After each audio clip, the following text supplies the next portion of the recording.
Well, it's the coaster off season and I was craving some coasters, so I got back to Nickelodeon Universe at American Dream Mall on February 27th for the second time after visiting in November of 2020.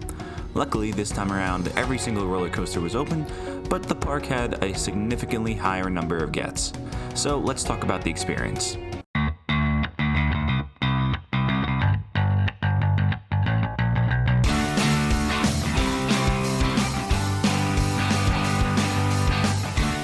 So let's start with how the park experience has changed since my last visit. First things first, unlike in November, most of the shops in the mall itself were open, so we were able to walk around and enjoy the area after our stay in the park was over. Now in the park, one of my biggest gripes during my first visit was the real lack of food options. There was only one spot to get food and water, and that just made the lines really long and it was just not a good time.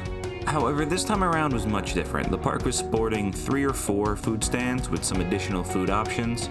Now, I wasn't overly impressed with the choices, and I decided to eat after leaving the park, but overall I think it was serviceable even if I don't have a review of the food at the park. The other major differences in this trip were the crowds and the rides that were open. This time around, Slime Streak was open, but Skyline Scream was closed.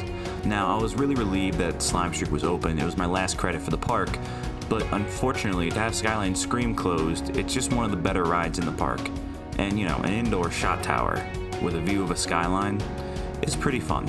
As for the crowds, the first hour was pretty dead in the morning. In fact, we got through every roller coaster before noticing any new guests coming in.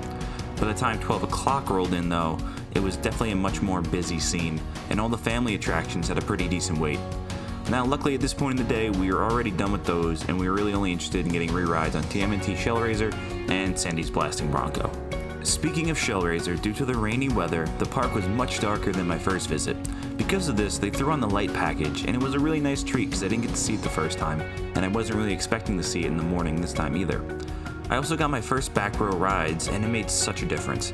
The potholes that plagued my experience the first trip were definitely smaller and more tolerable. It became a re-rideable coaster. Then there was Sandy's, and my opinion for this ride didn't really change at all. It has a great launch with a mediocre layout, and it still vibrates like crazy for most of the ride. It isn't so much a rattle, really, it just feels like something is loose, and it causes the trains to shake. It doesn't really give you a headache or anything, just very noticeable, makes it a little less comfortable. Also, the Zero car was off of the train, so maybe they were trying to fix something with that, but who knows. Slime Streak was my only new credit for the day, and it was pretty much what I expected. It's a short, fairly boring family coaster. It didn't supply really any forces, and the metal T-bar style restraints aren't meant for adults.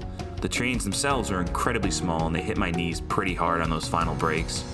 Definitely a one and done for me. It's just a meh ride overall. The COVID protections remain the same as in November as well. The park required masks for everyone inside at all times, besides eating and drinking, and then the trains were sanitized after almost every single cycle. Every time we boarded a ride, we were also asked to sanitize our hands from one of the many sanitizer stations at every attraction.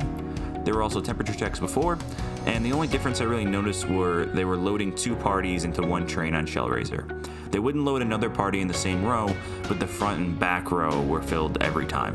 There also appeared to be signs of the promised 5 new attractions coming to the park soon. There was a Dora the Explorer themed swing being set up next to the Kong Claw ride, as well as another attraction I couldn't really identify near Shellraiser and the Reptar Carousel. Then there's the Gur bumper attraction, which I saw last time under Shellraiser's Banana Roll. That hasn't really changed since November, but hopefully it opens soon. So after 2 visits to the park, the real question is, will I come back? And honestly, I don't see myself coming back here till probably at least next winter if I'm really craving some more roller coasters in an off-season.